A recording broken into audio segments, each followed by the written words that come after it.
I'm Dr. Stephanie Champion. And I'm Dr. Tamara Agnew, and today we're talking to Dr. Mark Krstic, who started off with pine in Tasmania and ended up with wine in South Australia. A smart shift. A very smart shift.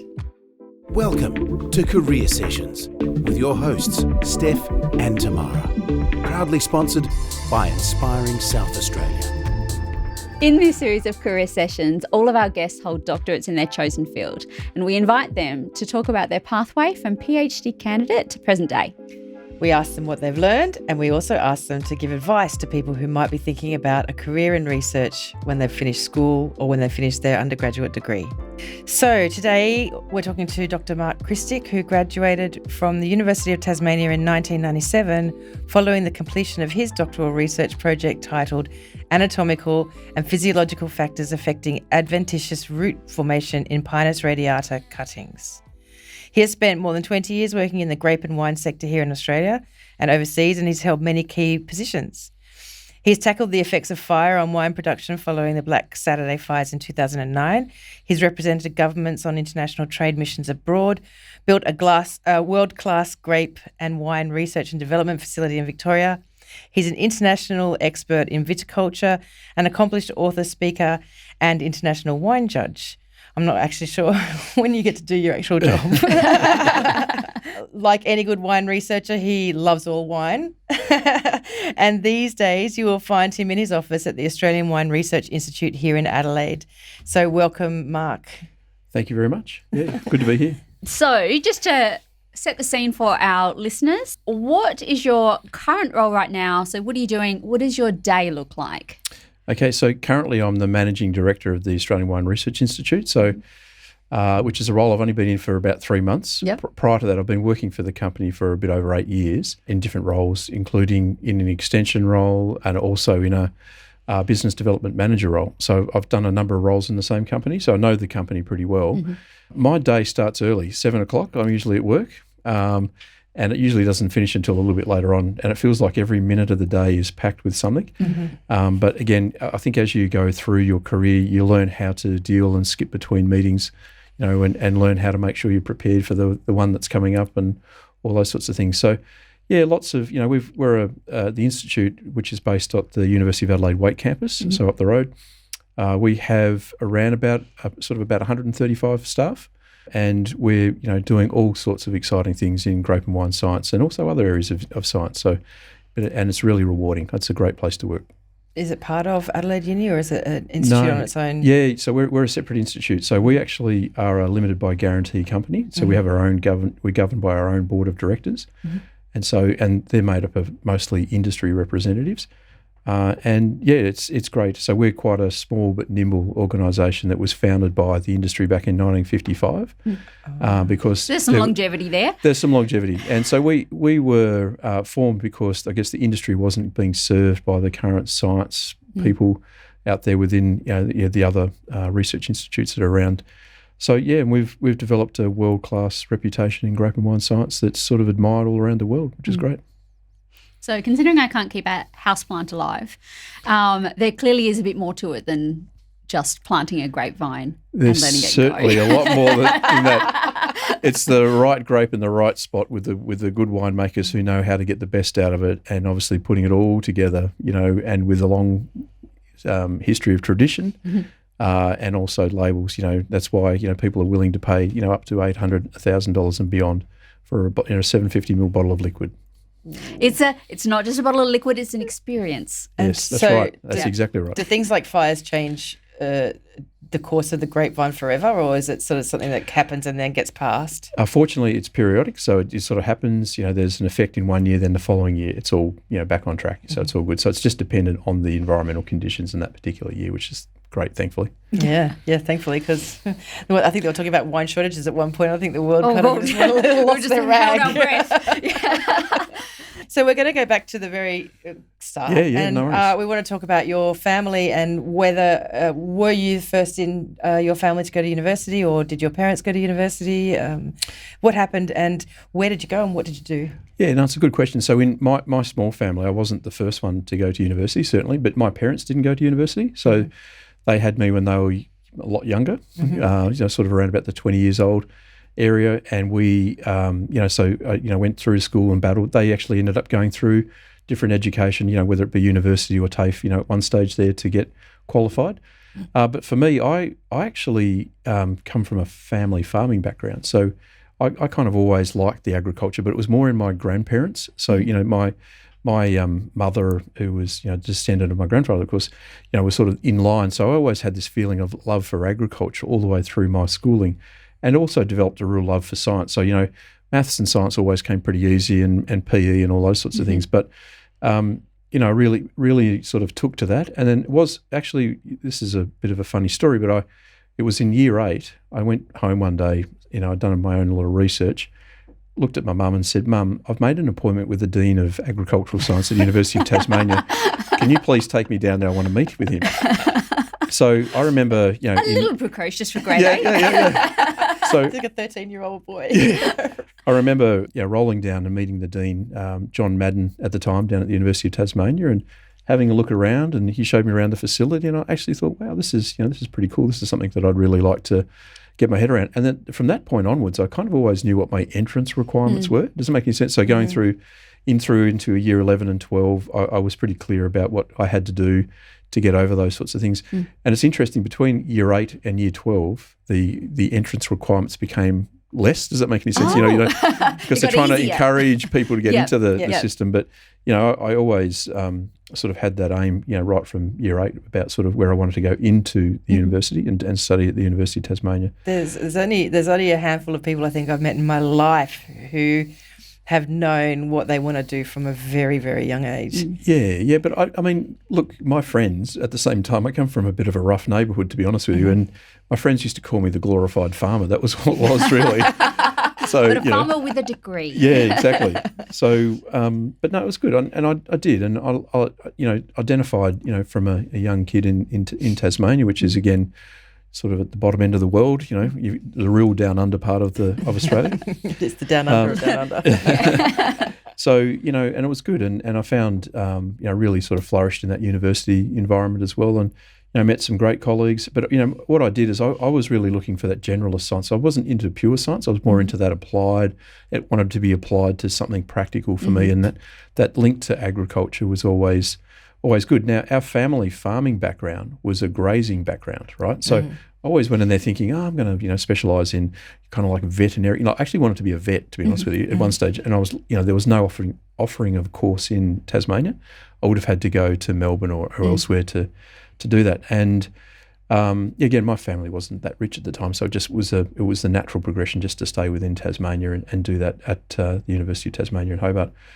So, and as I went through my undergraduate degree, I kind of met those people that sort of change you, if that makes any sense. So, I got certainly a professor in horticulture that I had, Bob Maneri at the time. He was just put a really interesting spin on plants for me, if that makes any sense, and really got right into sort of plant physiology, plant biochemistry, and those sorts of things. So for me, that was a real, again, a moment of change where you're going, okay, you're thinking animals, vet, and then all of a sudden, wow, I'm going to go this way and go into plants and plant biochemistry and all of these really interesting things. So that to me, and he was a specialist in essential oil production. So, looking at fennel oil, that's my world, baronia, and all these sorts of things. So that to me was really interesting. So here's understanding, all of those things and the biosynthesis in the plant, and then how do I extract that in a commercial sense to make perfumes or make, dill oil or whatever it was, those particular things. So that really started me off. So I did, finished my ag science degree and sort of did honours in and around looking at high menthofuran mint production. So again, it's different sort of peppermint production. It was quite interesting for me. But yeah, that's sort of how I got into it anyway. And so did you go straight school, university, honours, PhD? Was that was there any time off in between all of that? I was a good social student, so there's no doubt about that I made fun all the way through. I sort of did keep going all the way through. I was just keen to get, finished, and always had the end goal in mind of getting there. I will say, though, that, when I went into the undergraduate degree, I had no idea I was going to do a PhD. I had absolutely no idea. Came to the end of my third year undergraduate and, had the marks to, asked to be going to an honours program, and I did. And again, did really well out of that. And, I remember writing my honours thesis, from woe to go in 3 days, stayed awake for 3 days and just pumped it out. Wow. But it was due on that day, if that makes any sense. Yeah. Deadline. Gives you an insight into how the way I work. So, I did that. And then the opportunity was, look, in the ag science field, you can either go out and kind of be a field agronomist or a technician in a high-value horticulture operation or into salmon farming. There's a whole lot of different options there. But the option, it wasn't until kind of, like I said, when I started to get toward the end of my honours degree where, my supervisors were started to say, hey, what about a PhD? And I started looking at it. And at the time, for me, I looked at it and went, well, tax-free wise, I would, and salary-wise, I could go out and be a sales agronomist or something like that, or go off and do this, and there was no real salary difference, if that made any sense. So it's probably not like, say, law or I'm just dreaming about law or commerce here, that there's this huge jump. There wasn't a real difference. And I always had in the back of my mind a great auntie from, way back who died when I was young, but a little thing that she said, look, whatever you do, make sure you go as far as you can with education. I went, wow. And that actually resonated at the time. I thought, well, if I got the opportunity to go on and improve myself, why wouldn't I at least have a look at that? So maybe a little naive, but I thought that was, a good way to sort of go at that particular time anyway. And so you had access to a scholarship? Yeah, I did. I was lucky to get again, in choosing the project, it was a range of projects put in front of me because this is what they had for, linking my Commonwealth Scholarship, my APA, with a particular project that then had an industry top-up as well. Right. Okay, and that was, that was important at the time because that was the difference that really sort of made me I'm not losing out here economically as well. Yeah, because surviving. The one thing about doing a PhD is you're probably not going to make it up financially, compared to some of your colleagues who went off to do accounting or something like that. That was the path that I took. Yeah. So then you weren't able to have complete freedom over your project, but you could choose from a range of projects. Yeah, I had a lot of, and again, I was, in the ag sector, there was quite a few, but, the university was quite successful in having a range of different commercial partners coming in, talking about, hey, we've got these problems in industry, what do you think are going on? So, and mine was, the one that I picked at the time was just one that I was interested in kind of nursery production, a bit of, branching out into a bit of agri-forestry as well, if that makes any sense. And also the commercial partners that I had were a big timber player in Tasmania, but also a big timber player on the mainland in Victoria and in New South Wales. So, and they also had branches in New Zealand. So it was a good opportunity to kind of get in with a company that was bigger than just Tasmania as well at that time. So agriculture must have a lot of industry ties then, because I don't think we've spoken to anybody else that's talked about having this industry link as strongly as you have. Yeah, look. Like I said, that's my background. It's probably been my strength during my professional career too, always having that, like I said, that professional farming sort of background. And also, sort of seeing more of a general. So when you do an ag science degree, it's you're not really targeted in on a very, it's sort of, you could be doing, like I said, aquaculture, you can be doing agroforestry, you can be horticulture, you can be broadacre grains. All of those require quite, different disciplines. So you've got the tools to then go and learn a little bit more, which I found was really good.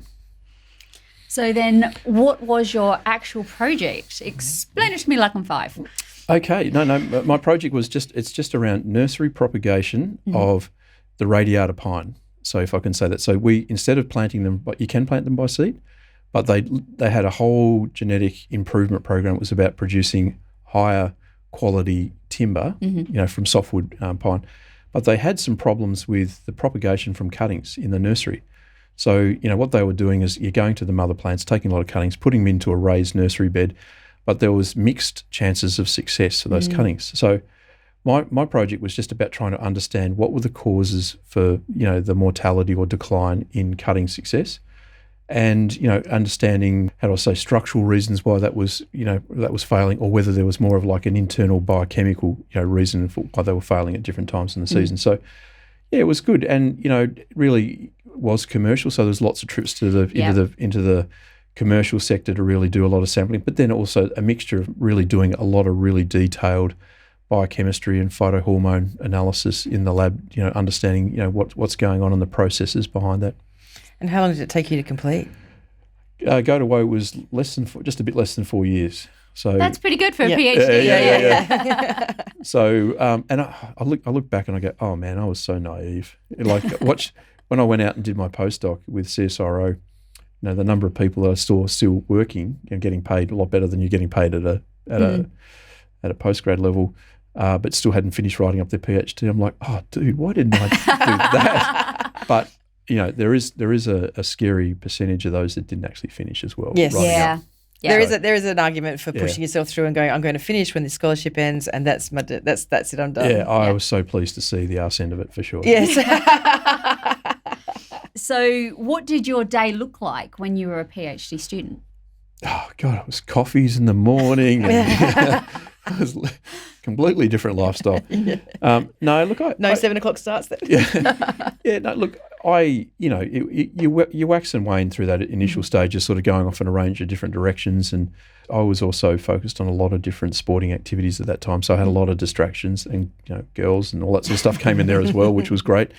But I think for the first couple of years, it really just finding your feet about where you wanted to go and where you wanted to take the project, being your own boss and just trying to drive your own agenda. So fortunately, I've been okay with kind of setting that and being self-directed, so it's okay. But it can be a bit of a trap for the young players. If you don't have a bit of self-discipline, you can spend a lot of time not getting a lot done. You can spend a lot of time in the bar and the cafes and so forth, catching up with friends. How old were you when you were doing a PhD? I think I started when I was about 21. Okay, so you got it 20 early. to 21, yeah. I think I was pretty... And to be honest with you, I do look back and go, wow, if I was just a little bit more mature, I probably could have got a lot more out of it.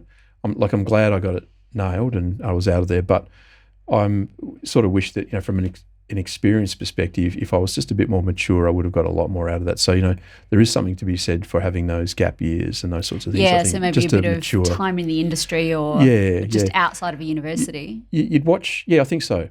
Because I think you watch some of those mature students that were coming back into the system and you could see that they'd kind of, got that worldly experience and they knew what they really wanted to focus in on, and they really became a more enriched experience for them. Yeah, they were there for a reason and they knew where they were going. Yeah. What was the most challenging part of your PhD, whether it's a part of the experiment or part of just the doing? Experience, yeah. I think a lot of PhD students probably suffer the kind of the midterm, what am I doing here? Yep. I don't know whether that's come up at all, but, I remember sort of going, oh, wow, this is, do I, look, it all feels like it's going a bit too slow. Will I ever get to the end? Supervisors sort of, probably beating down on you a little bit, and you need that kick up the backside, don't get me wrong, but at the same time, like you're sort of going, wow, there's got to be a better life than this, and I remember, looking at applying for jobs about the 2-year mark and going, I just want, I want to go and do something else. This has been dragging on. Yeah, this is great, but I just, can I ever see the end of this? And, I just envisaged, being a little bit more, sort of practical, I guess, in a bit sooner. So I became a little bit impatient with myself and certainly hit that low point sort of, in that about that 2-year mark and wanted to, and I remember applying for a couple of jobs at the time. Fortunately, I didn't get them and I sort of kept going. But, yeah, look, at the same time, I think, I had great support from my family as well. I think that's really important to sort of encourage, hey, look, you need to keep going on because, it was the only, person in the family that continued on to do a PhD as well, which, was great. And that was a bit of a motivator. And when you're halfway through a PhD, even though it's very hard to see the wood from the trees, you're almost there. That finishing line is actually pretty close and it feels like it's still an enormous journey, but actually when you can look back at it and go, actually, it was just 2 years. I'm the thing for me, I have a lot of friends say to me, how the hell did you finish a PhD? 'Cause, how did you focus for more than 5 minutes and finish a PhD? I say it comes down to, for me, just outright stubbornness and determination. Like, I've started something, I'm going to finish it. So, I just wanted to keep ploughing on. And, I should say that I did work very hard. I remember at one stage in my PhD starting at 5:30 in the morning to, because of the timing of different extractions and analysis and machines running, and finishing up at about midnight. and doing that for a month, and then sitting there with the results for your PhD supervisors, and they're looking at me, and they looked at me, and they said, "Is that all you've got?" No. This feeling of launching launching horizontally across the table to choke them to death was going through my mind at that stage. It's deflating. So have you supervised PhD students? I have, yep. So from your experience of being a student and being a supervisor, what is the life of the PhD student then? Yeah, look, I think it's just that understanding of what they're going through. And so I think, you can be a science coach, but sometimes it's also being a personal coach in some of those things and just trying to keep them motivated. I think there's students that that are going to really do well and are self-motivated, and they're kind of low input, if that makes any sense. You kind of just sit back and let them go. Yeah, you can let them go. There's others that do require a higher degree of maintenance and looking after and maybe a little bit of forceful pushing. Cheerleading. Yeah, cheerleading. Thank you. Yep. Be careful what you say these days. It's construed as bullying, can't it? So, but you do. Some different people require different styles, and I think it's recognising that from afar and. Those that are kind of self-motivated versus those that do, just need a little bit more guidance. And I think, you've got to appreciate that both types exist out there and be willing to adapt your style of, supervision to meet that. So did you learn your supervision strategies from your own supervisor? Yeah, I think you do initially pass it on. But I think you also think, what did they do wrong that I want to fix, if that makes any sense? I always think, very much. Don't say, is that all you've got? Yeah. So, I think you do have to, kind of adapt and just, work out what those individuals are, and just, there's no one shoe, size shoe fits all kind of approach here. It has to be tailored. What became of your research and your findings? Did they are they useful to agriculture today, or why is it important to everybody? I'd like to think they were used, but my feeling is that they helped that nursery sector, which still operates pretty actively, certainly in different parts of the world. And also, around that timber production, just be more successful in, the rate of nursery production, the strike rate and success in that nursery phase, and all, just make that process a bit more economic and a bit more sort of sustainable in terms of a business for the industry, and providing high quality genetic material to the forestry sector. So it had a real practical application that is in place. I've got a slight detour but funny story to tell you about my. So I was looking at taking cuttings from different aged pine trees, and so I had to. One day I was going out near Christmas to my 2-year-old pine trees to go and collect some samples, and they were all cut down. So, oh gosh, oh dear, I think I know where those trees went. Yeah, they might have been sold on the side by the local scout group or something like that. But at least they went to a good cause for around Christmas time. But yeah, that was a bit of a major problem at one point in my PhD. 2 years worth of growth. Wow. So what did you do? You adjust and keep keep going. Yeah. Fortunately, I had some other 2-year-old stuff that was there that I could still use and all that sort of stuff. But yeah, it was a bit of a shock that day when I went up there. Drove an hour and a half from Hobart up into the forest, and I go, where did the forest go? I could see where they've been cut off nicely down the bottom. Oh no. Oh, your careful love and attention gave, a family a month's worth of enjoyment. Exactly. There's lovely smelling houses everywhere with there. So how did you get from there, Tasmania, to Adelaide? Oh, it's a bit of a long journey, but I so towards the end of my PhD, I did start applying for jobs, and I really liked the idea of going to work with CSIRO. So there's a couple of postdocs going. I actually applied for a postdoc in Perth, working in carrot research, on water relations in carrot research. And it seems very specific, but carrots have their own problems. They do. So look, I thought, wow, this is great. I'd get out of Tassie, go and live in WA. That sounded really good. Anyway, I applied for the job and I didn't get it. And, I was a little bit devastated. But anyway, one of the guys on the interview panel said to me, hey, look, Mark, you interviewed really well, but look, we just had a guy who finished his PhD in carrot research in Western Australia, working on water relations, so you're a little bit... I was kind of snookered. Anyway, so he said, look, hey, but we've got this other job going in grape research up in Mildura. Would you be interested? I went, oh, yeah, sure, send me the position description, and, came through and I thought, oh, this sounds really interesting, actually. So, jumped into it, packed up the car, moved up to Mildura in the middle of the desert up there on the Murray River. It's a bit different from Tasmania. It is. And I remember the first month of being up there, I didn't think it dropped below 35 during the day. And I thought, what have I come to here?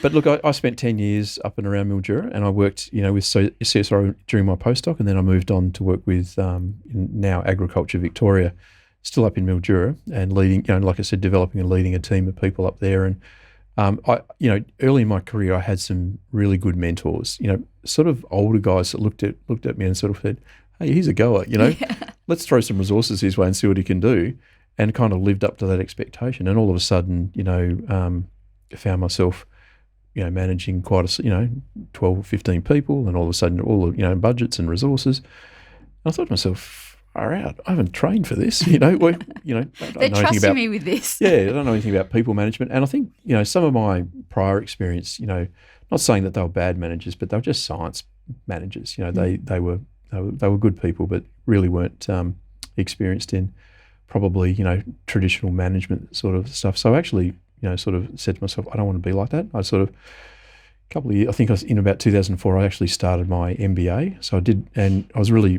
particular about the program that I wanted to go into. And it was with the Mount Eliza through Queensland University, actually issued the degree, but it changed hands. I've learnt that business schools make a lot of money as well. Mm-hmm. So, it changed hands about 2 or 3 times. I think it started off with Queensland University, went to Monash University, finished in Melbourne Business School, but I got a UQ certificate at the end of it. But I found that was really good because that really, again, all the science training, but it was important for me to really understand more about managing people, resources, negotiation, finance, all of those things become really critical for business operations and succeeding. Intimately associated with the industry itself. It is, yeah. So I went off and did more study, but that was more fun. I felt like it was more of a learning about yourself more than learning about science or maths or that sort of stuff. It was nice. Did you go to Queensland, or did you do it distance? No, I did. I flew out from Mount Eliza, which is on the Mornington Peninsula. Oh, of course. Of course. Okay. Yeah. So I was living in Mildura for most of it, and then towards the latter part of it, I moved to Melbourne in 2006 and finished it down there as well. I was living down in Mornington there for a while as well, so doing that. That's beautiful down there as well. It is, yeah. But worst places to spend your time, I suppose. Look, for me, I've been lucky through my professional career to also get a lot of trips in, some for short stays, some longer, and being able to sort of experience, different research institutes all around the world, different industry. It's always good to go and see different wine industries in different countries and, meet those people and, develop really strong networks in North America, Europe, etc. So it's been really good. The skills that you developed during your PhD, you use them in your current role, or do you use your Masters of Business more? It's a bit of both. We're a science-driven organisation, absolutely. But we're probably a little bit more commercially focused. We're not completely discovery blue sky science. Yep. We've got elements of that, but we're more in the applied. How does it make a difference commercially to industry kind of approach? So I think a blend of those has really been good, right from my farming background through to my studies. It's been really important. But, you've also got to be able to hold your own when you're talking to, the genomics, group. On the board of the South Australian Genomics Centre, which has only just started up, and there's a whole lot of medicos there, and, how you put all those things together and make sure that, again, you've got your science fundamentals in what you do. Yeah. Would they not take you as seriously if you didn't have that sort of PhD background? I think there's a bit of that. I think title is important to a lot of people, to a number of people. For me, I sort of see how they operate first and then go from there. Title, it's handy to have, but it at least levels the playing field for when you're talking to those people and you can get on and talk about it. But I think to certain people it makes a big difference. And certainly if you're looking into the university spheres, it makes a very big difference. Could you have done the job you're doing now without a PhD? I think you could have, but would they have appointed you? Probably not. Yeah. So, we've always had a history of having very strong science leaders involved in managing our organisation that do have that industry crossover and that passion for the industry as well. Do you still get to get your hands dirty with research, or are you kind of a bit more hands-off these days? I'm probably a bit more hands-off, to be honest with you, but, if the opportunity arises to go and give a talk to industry on smoke taint, or if it goes, get in the lab and taste some of the wines that they're doing, putting through sensory and all that sort of stuff. That's good. It's not always good, let me tell you.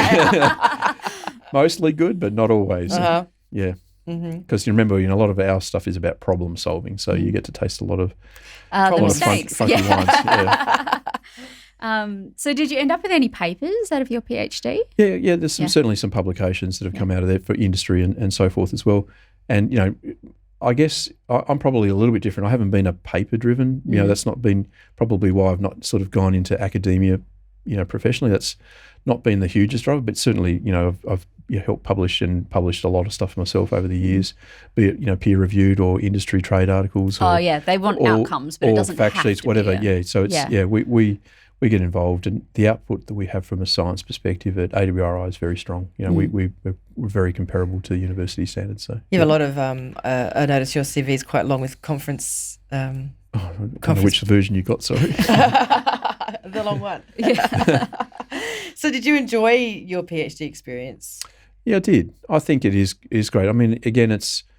I think universities do create a great environment to allow a lot of good learning, and I think you meet some great colleagues and you retain those all through your life.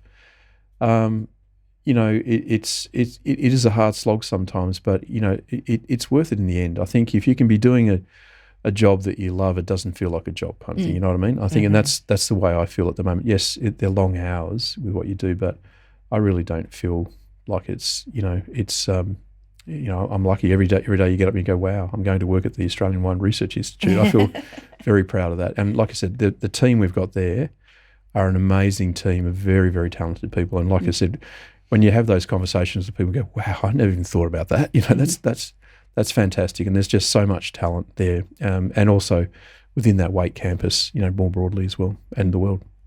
Do you feel like you had to make any kind of compromises or sacrifices in order to complete your PhD? Or I suppose you've already talked about that financial loss, not loss, but missed opportunity. There's those years that you weren't earning. You had to catch up. Yeah, I always had just a longer term vision on it all. Like, I used to see my friend, I remember a friend of mine, one of my best mates, went off to the Navy when he was 16. Come back and he was driving all the best cars. At 21 he was driving all the best cars, had the best motorbikes and house and all this sort of stuff. I'm like, oh God, when am I going to get anywhere near this? But I always sort of had that mindset that I just I was pretty clear about what I wanted to do and where I wanted to go, and for me that drove me anyway. Yeah. So to you, what is a PhD? A PhD to me is just a way of really trying to focus your thinking and think deeply about stuff, understand the processes that you can, the tools that you have available to you to understand a problem or an opportunity and really explore that in all of its dimensions. And then also, to ask questions and have a hypothesis about how you might then go about answering that and building on new knowledge. And that, to me, it's about the training in the process of science. Yeah. About, so the topic is less important perhaps than the process. Yeah. And I guess it's also, making sure that you've got that open mind to look at it objectively from all angles. And then, like I said, to use all the tools of science that we have available to us to answer the question in the most thorough and robust way. So if anybody's listening and contemplating a PhD, what advice have you got? So graduates are about to complete their undergraduate degree. My thing would be just to be able to talk, find those networks and those people and talk about, what they're doing. Go and talk with other PhD students that are enrolled at the moment. I think it is, don't be afraid to come and talk to the CEOs, the managing directors. Send them an email. They might invite you to come for a tour. Yeah, and if I've got someone who's going, oh wow, this, and happy, and we're really happy to be involved in, how do I say, high school, year 11, 12, what it might be. People to come and see what science is about, so they can understand that. For me, I think it is a very rewarding career. For me, I've really enjoyed, like I said, it's the technical challenge. I love that how you can really flex your brain on all dimensions. But for me, it's also about the networks that I've built, the places I've been able to travel internationally, as a result of doing the work and the career that I have. And I've really enjoyed that. I feel like it's really enriched my life. And I've actually, it's interesting, when I left my PhD, I went, dude, I never want to see university again for a long time.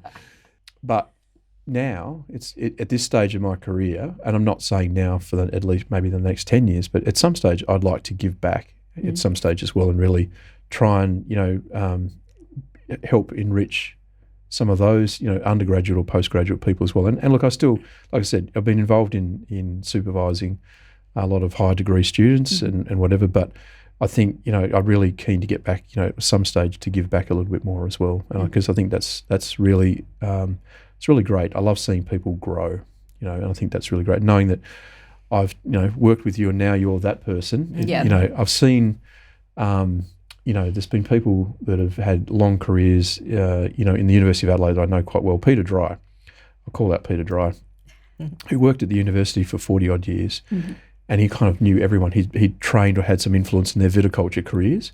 And it was really nice to say, he's really had an influence on those people and, made a big difference to the industry. And I think the industry acknowledged that. But I think for me, those are the sorts of things. And hopefully I'm doing a little bit of that in my current role with, mentoring and taking people through the organisation. A legacy, as in addition to the research and the roles you've had, the impact you can make on the people who are coming up in that industry. So that when they're being interviewed on a podcast, they'll be calling you out. Yeah. It's like, Mark, you were so important to us. You're welcome to come through my PA to try and get to me. Natalie, that's a call out to you. So no, but look, it is it is good, and I think we've got, like I said, we're happy to for people if they want to come up and see what happens in grape and wine science and understand more about where some of that basic science can really go. Happy to show them. I can tell you now, if I had a choice between carrots and wine, I know which one I would go. I think you got the best. I think the other thing just that can be a little bit debilitating sometimes in science is the grant writing process, right? So finding money to keep alive, but at the end of the day, also, you can look at it from I have to apply to get money to stay alive here. But there's the other side of it is, oh, wow, I can create my future. You can actually go into areas where you want to go to as well. That's true. Yeah. You can kind of divert a little off. Yeah. So, so you talked about school kids, but if you if a group of school kids are about to leave school and start university, but they're feeling a great deal of pressure about the decisions that they have to make forever, what do you say to them? I say, if you still don't really know what you want to do, go and start something. And, you've got the ability to change as you go through. But, I think that university environment can help, perhaps define what you really want to do. The number of colleagues and friends that I've seen start on something but then switch and major in something else is phenomenal. But at the end of the day, they did find, by going in at some point, they did find where they wanted to go. Yep. So have you ever done this sort of reflection on your PhD journey before? Never. So you sort of finished it and it was like done? Oh, no, I've reflected on it a lot, but I've never done a podcast about it. And do you know where it is, your thesis? Yeah, it's on my desk in my drawer. Because we do ask that. Not everybody can lay their hands on it. No. I've just moved to Adelaide 3 months ago. And I made sure when I set up my office at home that it's there. I know where it is. Don't worry. I'm not going to forget the 4 years of hard work. No. And it's also no doubt available in the university library and Sandy Bay in Hobart. Yeah. And so finally, what myths have you heard about the life of a PhD student or being a doctor that you really want to say, no, that's not true. I want to set the record straight about that? Myths that, I guess people who go there just to come out with a doctor name, if they think that's going to be, that's going to grant you all of a sudden a license into the, Doctorland. The Doctorland and give you a huge salary boost and all that sort of stuff.